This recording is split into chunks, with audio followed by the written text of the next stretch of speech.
এই সমাজে টাকা না থাকলে তার মূল্য কেউ দেয় না, সে নিজের আত্মীয় বলো আর পাড়া প্রতিবেশী বলো। আর মানুষ তোমার সমালোচনা করবেই, সেই সমালোচনার দিকে না তাকিয়ে নিজেকে নিজের দিকে এগিয়ে নিয়ে যাওয়াই ভালো। আমি মাঝে মাঝে ডিপ্রেশনে চলে যাই এসব কথা ভেবে ভেবে, তারপরে আবার নিজেকে তৈরি করি যে না, লোকে তো লোকের কথা, লোকে তো লোকের কাজ করবে, যাদের সমালোচনা করা তারা সমালোচনা করবেই, কিন্তু তার দিকে তাকিয়ে আমার চললে হবে না। আমাকে আমার পথ, আমার নির্দিষ্ট যেটা পথ, আমি সেই দিকে যেটা চলছি, আমাকে সেই কাজ, সেই দিকেই, সেই লক্ষ্যেই আমাকে পৌঁছাতে হবে। তো যাই হোক, গুড মর্নিং। আমি করুণা নিয়ে চলে এসেছি নতুন আবার একটা ভিডিও, করুণা লাইফস্টাইলে। তো গাইস, তোমরা সবাই কেমন আছো? আশা করছি তোমরা সবাই খুব খুব ভালো আছো। নতুন একটা সকালে, নতুন একটা দিনের, সারা দিনের কাজ, আমি সারা দিনটা কীভাবে কাটাই চেষ্টা করব তোমাদেরকে একটু একটু করে তুলে ধরার। তো তোমরা স্কিপ না করে দেখতে থাকবে। আই হোপ যে আজকের ভিডিওটা তোমাদের অনেক অনেক ভালো লাগবে। তো প্রথমে বাসনটা আমি মেজে নিলাম, তার আগে আরও দুটো একটা কাজ করেছি, ঘর ঝাড় দিয়েছি, ঘর মুছেছি, সেটা অফ ক্যামেরাতেই করে নিয়েছি। তো আশা করছি তোমরা সবাই খুব খুব ভালো আছো আর ভালোই থাকো। সবসময় চাই আমার প্রিয় বন্ধু, আমি আমার প্রিয় বন্ধু বা প্রিয়জনদের না, আমার শত্রুদেরও আমি ভালো কামনা চাই।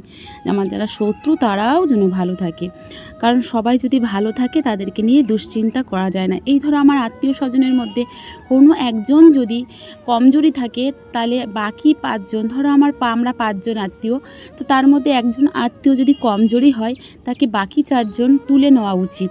না হলে কী হয় জানো তো, সেই একজনকে নিয়ে দুশ্চিন্তায় হয়। বা ধরো 5টা ভাইয়ের কথাই বলি, 5টা ভাইয়ের মধ্যে একটা ভাই কমজোরি হলো, বা 5টা বোনের মধ্যে একটা বোন কমজোরি হলো, মানে অর্থের দিক দিয়ে, তখন বাকি 4 ভাই বা বাকি 4 বোনের উচিত সেই একটা বোন বা ভাইকে তুলে নেওয়া, মানে একটু অর্থ মানে সাহায্য করে, একটু হেল্প করা, তার মানে আর্থিক অবস্থার দিক দিয়ে, যেন তাকে আর সাহায্য না করলে মানে দুশ্চিন্তা হবে না। আর যদি তুমি এটা না করে হচ্ছে গিয়ে তার ওই সেই পরিস্থিতি যদি রেখে দাও না, তাহলে তাকে নিয়ে কিন্তু দুশ্চিন্তাই হবে, সব সময় কিন্তু দুশ্চিন্তা হবে। তাই আমাদের উচিত যে আমরা সবাই এক হয়ে, যে আমাদের আত্মীয় স্বজনের মধ্যে একজন কমজোরি আছে, তাকে আমাদের মতন নাই বা করতে পারো, মানে যাদের অর্থ আছে তাদের মতন নাই মানে হোক, কিন্তু কিছু হেল্প করবে, কিছুটা তো দুশ্চিন্তা থেকে মুক্ত হয়, তো সেটা আমাদের উচিত করা। তো যাই হোক, আমি অনেকটাই হয়তো বেশি বলে ফেলেছি। তো আমার সকালের কাজ নিয়ে চলে এসেছি, আর তোমাদেরকে একটাই রিকোয়েস্ট করব, তোমরা স্কিপ না করে দেখতে থাকো। আমি চেষ্টা করি তোমাদেরকে আমার কাজটা তুলে ধরার। তোমরা আমাকে অনেক ভালোবাসা দিয়ে আমার কাজগুলো, আমার ভিডিওটা দেখো এবং সুন্দর কমেন্ট করো, সেটা আমার ভীষণ ভালো লাগে। আর অনেক দিন হলো তোমাদের কমেন্টগুলো আমার মানে পড়ে ওঠা হয়ে উঠছে না, কারণ হচ্ছে সারাদিন আমিও এখন পাপাশোনার পরীক্ষা হয়ে গেছে, অনেক কাজ গুছিয়ে নিচ্ছি।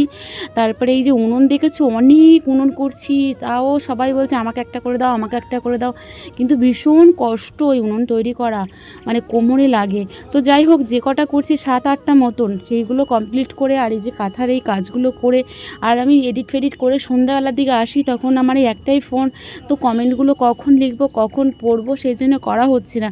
কিন্তু আমি ভীষণভাবে দুঃখিত। আমার অনেক দিদি ভাইরা আছে যারা আমাকে সুন্দর সুন্দর কমেন্ট করে, এবং ওই সুন্দর কমেন্টগুলোর আশায় আমি থাকি, আর আমি ওই কমেন্টগুলো পড়লেও আমার ভীষণ ভালো লাগে।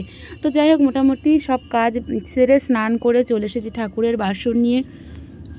আজকে তোমাদের অনেকটা কাজই আমি তুলে ধরার চেষ্টা করছি, তো মানে জানি না কতটা কি পারবো। আর দেখছি তো সন্ধ্যা পড়ে গিয়েছে বলে ওই যে ঘন্টা বাজছে সন্ধ্যার, আর আমার পাপাইসোনা সন্ধে দিচ্ছে, আমি পাপাইসোনাকে বললাম তুমি দাও, আমি আসছি। তো যাই হোক, ঠাকুরের বাসনটা মেজে নিচ্ছি, আর ওদিকে ভাতও বসিয়ে দিয়ে এসেছি, মানে আমি স্নান করার পরে ভাতটা বসিয়ে দিই। আর সকালের খাবারটা আজকে স্পেশাল খাবার, স্পেশাল কিছু, আমার তো ভীষণ ভালো লাগে এরকম কিছু খাবার হলে না, আমার ভীষণ ভালো লাগে। তো যাই হোক, সেটা তো তোমাদের হালকা করে শেয়ার করবই।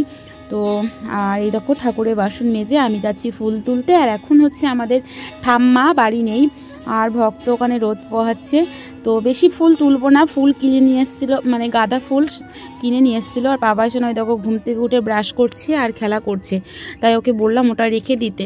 হারিয়ে ফেলেছে এর আগে দুটো, বালতির ঢাকনাটা হারিয়ে গেলে সেই বালতিটা অকেজো হয়ে যায়। তাই আমি চাই যে কোনো জিনিস যেন অপচয় না হয়। ওই বালতিটা একটা পয়সা দিয়ে জিনিস কেনা তো যাই হোক, তারপরে আমি পূজা টুজা দিয়ে চলে এসেছি ছাদে। এর আগে আমি সকালে এসে গেছি, ওই যে ব্ল্যাঙ্কেটগুলো রোদ্রে দিয়েছি, আর গতকালে যে জামা কাপড়গুলো শুকায়নি সেগুলো দিয়ে গেছি। তারপরে এখন আসলাম ওই যে জামা কাপড়গুলো কেচেছি আজকে সেইগুলো রোদ্রে দিতে। আর এই ছাদে আসলে না আমার শীতের সময় আর নিতেই যেতে ইচ্ছা করে না। সেই কারণে তোমরা হয়তো বলতে পারো যে এখন কাঁথা পাচ্ছ এত, অলরেডি আমার 4টে আর আমার জায়ের 2টো, 6টা হয়ে গিয়েছে। তো কারণটা তোমাদের বলি, এই শীতের সময় সকাল থেকে অনেক কাজ করে ঠুরে খাওয়া দাওয়া করে বাসন টাসন অনেক কাজ করি সকালবেলা। আর আমার আড়ত থেকে এসে তো মানে আড়ত থেকে যখন আসে তোমাদের দাদা ভাই, তারপরে খাওয়া দাওয়া, তারপরে বাসন মাজা, তারপরে মাছ কাটা, তারপরে আরেকবার জামা কাপড় কাচা, এই 4টে কাজ আমার সব কাজ করার পরে মানে সকালের সব বাসি কাজের পরে এই কাজগুলো আমার, এই 4টে কাজ একদম কমন। তো সেই কাজ করার পরে আমি ছাদে আসি, একটু বডি অয়েল বা চিরুনি টুনি এগুলো নিয়ে একটু নিজেকে মানে পরিপাটি করে একটু বসি। আর তখন একটু গাটা ছিঁড়ে দেয় রোদ্রের মধ্যে, আমি 1 ঘন্টা রেস্ট নিই। তো এবারে সেই 1 ঘন্টা রেস্ট না নিয়ে আমি কাঁথা পাচ্ছি আর কি। তো সেটাও আমার কাজে লেগে যাবে, কারণ এইগুলো পাথার তো তখন জায়গা হবে না। কাকিমারা ঘর করে নিলে তখন কোথায় করবো, যেন এখন করে নিচ্ছি। তো তারপরে দেখো মোটামুটি আর ছাদটা পুরো ফ্রেশ। আর আমি তার আগে এসেছিলাম যখন এই ব্ল্যাঙ্কেটগুলো রোদ্রে দিতে না, তখন আমি একটা পেঁপে পেরেছিলাম। তো একটা পেঁপে পাড়তে গিয়ে আমি বুঝতে পারিনি, দেখছি একটা পাকা মতন, তা দূর থেকে না বুঝতে পারিনি। তো সেটাও পেরেছি। তো নিচে কাকিমা নিয়ে বললো পাকেনি, তো আমি বললাম তুমি একটা নাও আর আমি একটা নিই।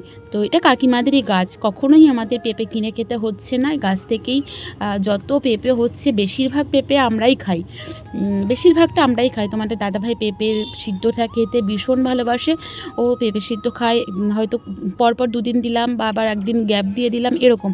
আবার জ্যান্ত মাছ দিয়ে পেঁপের ঝোল, পাকা পেঁপে সবই গাছ থেকে। তবে আমার একটা গাছ হয়েছে, পেঁপে হয়েছে। আর দেখো আমি এখন একটু নতুন আলু টমেটো সিদ্ধ দিয়ে ভাত খাবো। আর এই মাছটাই কেটেছি, ফ্যাসা মাছ। তো এখন এটা ফ্যাসা মাছটা ভেজে নেবো, আর ওই টমেটো আলু মাখার জন্য আমি শুকনো লঙ্কাটা ভেজে নিয়েছি। আর সকালের এই খাবারটা আমার স্পেশাল খাবার। তো দেখো গোটা গোটা মাছগুলো ভেজে নিলাম। তো তবে এতগুলো মাছ ভাজায় শুধু উপলক্ষ 2 পিস মাছ খাওয়া হবে, আমি 1 পিস আর তোমাদের দাদা ভাই 1 পিস। আর এদিকে পাপাই সোনা আর তোমাদের দাদা ভাইয়ের জন্য 2টো ডিম সিদ্ধ, ওরা গরম ভাতে ডিম সিদ্ধ খায়, আমি আবার ডিম সিদ্ধ খেতে পারি না। তো তারপরে খাবার নিয়ে বসে পড়েছে, দেখো মাছ ভাজা, ওখানে বেগুন ভাজা, আর এখানে আলু সিদ্ধটা আমি টমেটো আলু সিদ্ধ নিয়েছি, পাপাই সোনা আলু সিদ্ধ, ঘি, আর তোমাদের দাদাভাই পেঁপে সিদ্ধ। তো খাবারটা একদম জম্পেস। আর ওদিকে ডিম সিদ্ধ আছে বাকিটা। তো দেখো ওর মুখটা, এই হচ্ছে ব্যাপার। তো সকালের এরকম খাবার খেতে কে কে ভালোবাসো, আর ঘি নিয়ে তো বসে পড়েছি ফাইনাল। তো যাই হোক, এরকম সকালের খাবার হলে আমার ভীষণ ভালো লাগে। আর তারপরে সারা দিনটা আজকে কারেন্ট নেই, যার কারণেই রান্নাটা শেয়ার করতে পারিনি। দেখো কারেন্ট নেই, তারপরে লাস্ট মুহূর্তে কারেন্ট এসছে। আজকে দুপুরে রান্না করেছিলাম, এই যে কালকে যে বলেছিলাম না দুম্বা মাছ, সেই মাছটা ঝাল করেছি। কেমন হয়েছে দেখো, তোমরা দেখলে ভাববে এটা চিকেন, তাই না? আর এই দেখো বিকেলবেলায় আমি কাঁথা পেতেছিলাম, সেই কাঁথাটা এই যে সেলাই করা কমপ্লিট হয়ে গেছে, মানে চারিদিকটা ঘোরা হয়ে গেছে। জাস্ট এবারে গুছিয়ে নেবো আর জামা কাপড়গুলো তুলে নেবো। তো মোটামুটি হয়ে গেছে। আর এটা আজকে 1.5 কাপড়ের করেছি। এই কাপড়টা এরকম সাদা কাপড় 3টে আমার দিদা শাশুড়ি দিয়েছিল আমাকে, আর বলেছিল আর একটা দেবো। তো সেই জন্য সেলাই করা হয়ে ওঠেনি। তো আমি ভাবলাম যখন আরেকটা দেবে 4টে দিয়ে বড় করে করব। তো এখন দিদার শরীর অসুস্থ, আর 3 বছর আগে দিয়েছিল, শাশুড়ি মা মারা যাওয়ার আগে।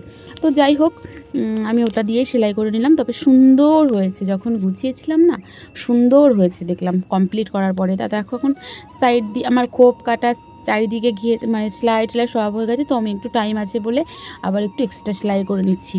তো যাই হোক, আমি চেষ্টা করি তোমাদেরকে আমার সারাদিনের কাজটা তোমাদেরকে তুলে ধরার। তো তোমাদের কেমন লাগে সেটা অবশ্যই কমেন্ট করে জানিও। আর আমার ভিডিও দেখতে কে কে ভালোবাসো সেটাও জানিও। আর যারা আমার ভিডিওটা ফুল ওয়াচ করছো তাদেরকে অসংখ্য ধন্যবাদ। তবে অনেক দিদি ভাইরা আছে ভিডিওটা দেখে লাইক করো না, কারণ আমি তো বুঝতে পারি যে আমার কটা ভিডিও কে কে দেখছে, কমেন্ট করছে, সে কটা তো আমার লাইক পড়বে। তো দেখছি না, আমি কিন্তু কোনো দিন স্কিপ করি না কারোর ভিডিও লাইক কমেন্ট আর ফুল ওয়াচ করতে। আমি একদম এটা আমার বুকে হাত দিয়ে বলি যে আমি যার ভিডিও দেখি ফুল ওয়াচ লাইক কমেন্ট একদম। তো যাই হোক, কেমন লেগেছে তোমাদের ভিডিওটা সেটা অবশ্যই কমেন্ট করে জানিও। আর এখন সন্ধ্যা হয়ে গেছে, সন্ধ্যার কাছে গিয়ে একটু আরতি করব। নেক্সট তোমাদের সঙ্গে দেখা হচ্ছে নতুন কোনো ভিডিওর সাথে। তোমরা ভালো থেকো, সুস্থ থেকো। গুড ইভিনিং, টাটা, জয় রাধে মা।